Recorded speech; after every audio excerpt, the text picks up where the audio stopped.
ಕನ್ನಡ ನ್ಯೂಸ್ಗೆ ಸ್ವಾಗತ. ನಾನು ಪವಿತ್ರ ಗೌಡ.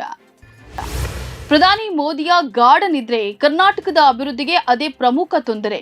ಎದ್ದೇಳಿ, ಪ್ರಧಾನಮಂತ್ರಿ ನರೇಂದ್ರ ಮೋದಿ ಅವರೇ ಕರ್ನಾಟಕದ ನ್ಯಾಯಯುತ ಪಾಲನ್ನ ಕೊಡಬೇಕಾದ ಸಮಯವಿದು ಎಂದು ಮುಖ್ಯಮಂತ್ರಿ ಸಿದ್ದರಾಮಯ್ಯ ಆಗ್ರಹಿಸಿದ್ದಾರೆ. ಎಕ್ಸ್ನಲ್ಲಿ ಪೋಸ್ಟ್ ಹಾಕಿರುವ ಅವರು ತನಗೆ ತಾನೇ ಪ್ರಚಾರ ಕೊಟ್ಟುಕೊಳ್ಳಲು ಹಾಗೂ ಬಿಜೆಪಿಗಾಗಿ ಪ್ರಚಾರ ಮಾಡಲು ಸದಾ ಎದ್ದಿರುವ ಮೋದಿ ಅವರು ಕರ್ನಾಟಕದ ಜ್ವಲಂತ ಸಮಸ್ಯೆಗಳ ಬಗ್ಗೆ ಯಾವಾಗಲೂ ತೂಕಡಿಸುತ್ತಿರ್ತಾರೆ. ಕರ್ನಾಟಕದ ಕಟು ವಾಸ್ತವಕ್ಕೆ ಸ್ಪಂದಿಸದ ಮೋದಿಯಿಂದ ಸದಾ ಪಲಾಯನ ಎಂದು ಟೀಕಿಸಿದ್ದಾರೆ. ರಾಜ್ಯದಲ್ಲಿ ಸಮಾಜ ಕಲ್ಯಾಣ ಇಲಾಖೆ ಅಧೀನದಲ್ಲಿರುವ ಪರಿಶಿಷ್ಟ ಜಾತಿ ಮತ್ತು ಪಂಗಡಗಳ ವಿದ್ಯಾರ್ಥಿಗಳಿಗಾಗಿ ನಡೆಸುತ್ತಿರುವ ಸರ್ಕಾರಿ ವಸತಿ ನಿಲಯಗಳಲ್ಲಿನ ವಾರ್ಡನ್ ಮತ್ತು ಮೇಲ್ವಿಚಾರಕ ಹುದ್ದೆಗಳ ಭರ್ತಿಗೆ ಸಂಬಂಧಿಸಿದಂತೆ ಕೈಗೊಂಡಿರುವ ಕ್ರಮಗಳ ಬಗ್ಗೆ ಸಮಗ್ರ ವಿವರಣೆಯುಳ್ಳ ವರದಿ ಸಲ್ಲಿಸುವಂತೆ ಹೈಕೋರ್ಟ್ ರಾಜ್ಯ ಸರ್ಕಾರಕ್ಕೆ ಸೂಚನೆಯನ್ನು ನೀಡಿದೆ. ಎಸ್ಸಿ ಎಸ್ಟಿ ಹಾಸ್ಟೆಲ್ಗಳಲ್ಲಿ ಸಿಬ್ಬಂದಿ ಕೊರತೆಯ ಕುರಿತಂತೆ ಮಾಧ್ಯಮಗಳ ವರದಿಯನ್ನು ಆಧರಿಸಿ ದಾಖಲಿಸಿಕೊಂಡಿದ್ದ ಸ್ವಯಂ ಪ್ರೇರಿತ ಸ್ವಹಿತಾಸಕ್ತಿ ಅರ್ಜಿ ವಿಚಾರಣೆ ನಡೆಸಿದ ಹೈಕೋರ್ಟ್ ವಿಭಾಗೀಯ ನ್ಯಾಯಪೀಠ ಈ ಸೂಚನೆಯನ್ನು ನೀಡಿ ವಿಚಾರಣೆಯನ್ನ 2 ವಾರಗಳ ಕಾಲ ಮುಂದೂಡಿದೆ. ಮುಖ್ಯಮಂತ್ರಿ ಸಿದ್ದರಾಮಯ್ಯ ಅವರು ಪ್ರಧಾನಿ ಮೋದಿಯವರನ್ನ ಎಷ್ಟು ಬಾರಿ ಏಕವಚನದಲ್ಲಿ ಬೈದಿಲ್ಲ? ಅದು ತಪ್ಪಲ್ವಾ? ಕಾಂಗ್ರೆಸ್ ಮುಖಂಡರೇ ಚರ್ಚೆ ಏಕಮುಖವಾಗಿ ಸಾಗಬಾರದು, ಏಕವಚನದಲ್ಲಿ ಯಾರನ್ನೂ ಬೈಬಾರದು ಎಂದರೆ ಮೋದಿಯನ್ನ ಏಕವಚನದಲ್ಲಿ ಬೈದ ಸಿದ್ದರಾಮಯ್ಯ ನಿಲುವನ್ನ ಖಂಡಿಸಬೇಕು ಎಂದು ವಿಧಾನ ಪರಿಷತ್ ವಿಪಕ್ಷ ನಾಯಕ ಕೋಟಾ ಶ್ರೀನಿವಾಸ್ ಪೂಜಾರಿ ಹೇಳಿದ್ದಾರೆ. ರಾಮ ಮಂದಿರ ಉದ್ಘಾಟನೆ ವಿಷಯದಲ್ಲಿ ನಾವು ರಾಜಕಾರಣ ಮಾಡ್ತಿಲ್ಲ. ರಾಜಕಾರಣ ಮಾಡ್ತಿರುವುದು ಯಾರು ಎಂಬುದು ಎಲ್ಲರಿಗೂ ಗೊತ್ತಿರುವ ವಿಷಯ ಎಂದು ಕಾಂಗ್ರೆಸ್ಗೆ ಕೇಂದ್ರ ಸಚಿವ ಪ್ರಹ್ಲಾದ್ ಜೋಶಿ ತಿರುಗೇಟನ್ನು ನೀಡಿದ್ದಾರೆ. ದೇವಸ್ಥಾನದಲ್ಲಿ ಸ್ವಚ್ಛತಾ ಕಾರ್ಯ ಮುಗಿಸಿದ ಬಳಿಕ ಮಾಧ್ಯಮಗಳೊಂದಿಗೆ ಮಾತನಾಡಿದ ಅವರು, ನಾವು ಎಲ್ಲರಿಗೂ ಆಹ್ವಾನವನ್ನು ನೀಡಿದ್ದೇವೆ. ಅವರು ಸಹಜವಾಗಿ ಬಂದಿದ್ರೆ ಯಾವುದೇ ಬಗೆಯ ಚರ್ಚೆನೂ ಆಗ್ತಿರ್ಲಿಲ್ಲ. ಆದರೆ ಎಲ್ಲಿ ಹೋದ್ರೆ ಮತ ಸಿಗುತ್ತದೆ, ಎಲ್ಲಿ ಹೋದ್ರೆ ಸಿಗಲ್ಲ ಎಂದು ಲೆಕ್ಕಾಚಾರ ಹಾಕಿ ಶ್ರೀರಾಮ ಮಂದಿರ ಉದ್ಘಾಟನೆಯನ್ನ ಬಹಿಷ್ಕರಿಸಿದ್ದಾರೆ ಅಂತ ಹೇಳಿ ಕಿಡಿಕಾರಿದ್ದಾರೆ. ಕಾಂಗ್ರೆಸ್ ಒಡೆದ ಮನೆಯಾಗಿದೆ. ಕೇವಲ 3 ಅಲ್ಲ, ತ್ರಿವಳಿ ಸಿಎಂ ಅಲ್ಲ. ಉಪಮುಖ್ಯಮಂತ್ರಿ ಡಿಕೆ ಶಿವಕುಮಾರ್ ಸ್ಥಾನವನ್ನು ಹೊರತುಪಡಿಸಿ 32 ಸಚಿವರನ್ನ ಉಪಮುಖ್ಯಮಂತ್ರಿಗಳೆಂದು ಘೋಷಿಸಲಿ.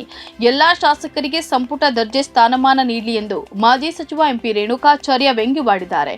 ಕಚೇರಿ, ಕಾರು, ವೇತನ ಭತ್ಯೆ ನೀಡಲು ಜಿಲ್ಲಾ ತಾಲೂಕು ಮಟ್ಟದಲ್ಲಿ ನೀಡಲು ಹೊರಟಿದ್ದಾರೆ. ಇದೇನು ನಿಮ್ಮ ಮನೆಯ ದುಡ್ಡ? ಸರ್ಕಾರದ ದುಡ್ಡು, ಜನರಿಂದ ತೆರಿಗೆ ಸಂಗ್ರಹವಾಗ್ತಿದೆ. ಒಂದು ವೇಳೆ ಕೊಟ್ರೆ ತೀವ್ರ ಸ್ವರೂಪದ ಹೋರಾಟವನ್ನು ನಡೆಸುತ್ತೇವೆ ಅಂತ ಹೇಳಿ ಹರಿಹಾಯ್ದಿದ್ದಾರೆ. ನನ್ನ ಮೇಲೆ ಪ್ರಕರಣ ದಾಖಲಿಸಿ ನನ್ನನ್ನು ಮತ್ತೆ ಹೋರಾಟದ ಮುನ್ನೆಲೆಗೆ ಬರುವಂತೆ ಮಾಡಿದ ಮುಖ್ಯಮಂತ್ರಿ ಸಿದ್ದರಾಮಯ್ಯನವರಿಗೆ ಕೃತಜ್ಞತೆಗಳು ಎಂದು ಸಂಸದ ಅನಂತಕುಮಾರ್ ಹೆಗಡೆ ಹೇಳಿದ್ದಾರೆ. ಸಿದ್ದರಾಮಯ್ಯನವರಿಗೆ ಏಕವಚನದಲ್ಲಿ ಮಾತನಾಡಿದ್ದಾರೆಂದು ಸಂಸದರ ವಿರುದ್ಧ ರಾಜ್ಯದ ವಿವಿಧೆಡೆ ದಾಖಲಿಸಿರುವ ಪ್ರಕರಣಗಳ ಕುರಿತು ಪ್ರವಾಸಿ ಮಂದಿರದಲ್ಲಿ ನಡೆದ ಪಕ್ಷದ ಸಮಾಲೋಚನೆ ಸಭೆಯಲ್ಲಿ ಭಾಗವಹಿಸಿ ಮಾಧ್ಯಮಗಳಿಗೆ ಉತ್ತರವನ್ನು ನೀಡಿದ್ದಾರೆ. ಅಯೋಧ್ಯೆಯ ರಾಮ ಮಂದಿರ ಉದ್ಘಾಟನೆ ಕಾರ್ಯಕ್ರಮಕ್ಕೆ ನಾನು ಹೋಗುವುದಿಲ್ಲ, ಮುಂದೆ ಯಾವಾಗಲಾದರೂ ಹೋಗುವೆ. ನಾನೇ ಲಕ್ಷ್ಮಣ ಇದ್ದೇನೆ ಎಂದು ಕಾಂಗ್ರೆಸ್ ಶಾಸಕ ಲಕ್ಷ್ಮಣ್ ಸವದಿ ವ್ಯಂಗ್ಯವಾಡಿದ್ದಾರೆ. ಕಲಬುರಗಿ ಏರ್ಪೋರ್ಟ್ ಅಲ್ಲಿ ಮಾತನಾಡಿದ ಅವರು, ಅಯೋಧ್ಯೆಯ ರಾಮ ಮಂದಿರ ಉದ್ಘಾಟನೆ, ಸಿಎಂ ಸಿದ್ದರಾಮಯ್ಯ ಲೋಕಸಭಾ ಚುನಾವಣೆ, ಸಿಎಂ ವಿರುದ್ಧ ಬಿಜೆಪಿ ಸಂಸದ ಅನಂತಕುಮಾರ್ ಹೆಗಡೆ ಹೇಳಿಕೆ ಮತ್ತಿತರ ವಿಚಾರಗಳ ಬಗ್ಗೆ ಪ್ರತಿಕ್ರಿಯೆಯನ್ನು ನೀಡಿದ್ದಾರೆ. ಆಂಧ್ರಪ್ರದೇಶ ಕಾಂಗ್ರೆಸ್ ಘಟಕದ ನೂತನ ಅಧ್ಯಕ್ಷೆಯನ್ನಾಗಿ ಕಳೆದ ವಾರವಷ್ಟೇ ಪಕ್ಷ ಸೇರಿದ ರಾಜ್ಯದ ಮುಖ್ಯಮಂತ್ರಿ ಜಗನ್ಮೋಹನ್ ರೆಡ್ಡಿ ಅವರ ಸೋದರಿ ಹಾಗೂ ಮಾಜಿ ಮುಖ್ಯಮಂತ್ರಿ ವೈಎಸ್ ರಾಜಶೇಖರ ರೆಡ್ಡಿ ಅವರ ಪುತ್ರಿ ವೈಎಸ್ ಶರ್ಮಿಳಾ ಅವರನ್ನ ಪಕ್ಷಾಧ್ಯಕ್ಷ ಮಲ್ಲಿಕಾರ್ಜುನ್ ಖರ್ಗೆ ಅವರು ನೇಮಕ ಮಾಡಿದ್ದಾರೆ. ಈ ಮೂಲಕ ರಾಜ್ಯದಲ್ಲಿ ಜಗನ್ಮೋಹನ್ ಶರ್ಮಿಳಾ ಅಣ್ಣ ತಂಗಿ ಜೋಡಿಯ ರಾಜಕೀಯ ಸಮರ ಏರ್ಪಡಲಿದೆ.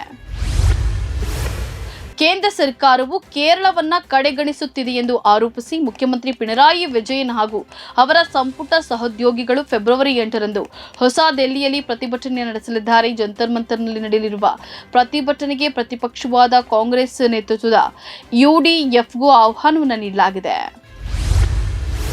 ರಕ್ಷಣಾ ವ್ಯಾಪಾರಿ ಸಂಜಯ್ ಭಂಡಾರಿ, ವಜ್ರೋದ್ಯಮಿ ನೀರವ್ ಮೋದಿ ಹಾಗೂ ಕಿಂಗ್ಫಿಷರ್ ವಿಮಾನಯಾನ ಸಂಸ್ಥೆಯ ಪ್ರವರ್ತಕ ವಿಜಯ್ ಮಲ್ಯ ಸೇರಿದಂತೆ ದೇಶದಿಂದ ಪರಾರಿಯಾಗಿರುವ ವಂಚಕರನ್ನ ದೇಶಕ್ಕೆ ಕರೆದುಕೊಂಡು ಬರಲು ಎನ್ಐಎ, ಇಡಿ ಹಾಗೂ ಸಿಬಿಐ ಸೇರಿದಂತೆ ದೇಶದ ತನಿಖಾ ಸಂಸ್ಥೆಗಳ ಹಿರಿಯ ಅಧಿಕಾರಿಗಳು ಬ್ರಿಟನ್ಗೆ ತೆರಳಲು ಚಿಂತಿಸುತ್ತಿದ್ದಾರೆ. ಪರಸ್ಪರ ಕಾನೂನು ನೆರವು ಒಪ್ಪಂದದ ಅಡಿಯಲ್ಲಿ ಬ್ರಿಟನ್ ಅಧಿಕಾರಿಗಳೊಂದಿಗೆ ದೀರ್ಘಕಾಲದಿಂದ ಬಾಕಿ ಇರುವ ಮಾಹಿತಿಯನ್ನ ವಿನಿಮಯ ಮಾಡಿಕೊಳ್ಳಲು ತನಿಖಾ ತಂಡ ದ್ವಿಪಕ್ಷೀಯ ಚರ್ಚೆಯನ್ನ ಆಯೋಜಿಸಲಿದೆ. ಇವೆಷ್ಟು ಈ ಕ್ಷಣದ ನ್ಯೂಸ್ ಅಪ್ಡೇಟ್ಸ್. ಸಮಾಜಕ್ಕಾಗಿ ನೋಡ್ತಾ ಇರಿ ಕನ್ನಡ ಒನ್ ನ್ಯೂಸ್. ನಮಸ್ಕಾರ.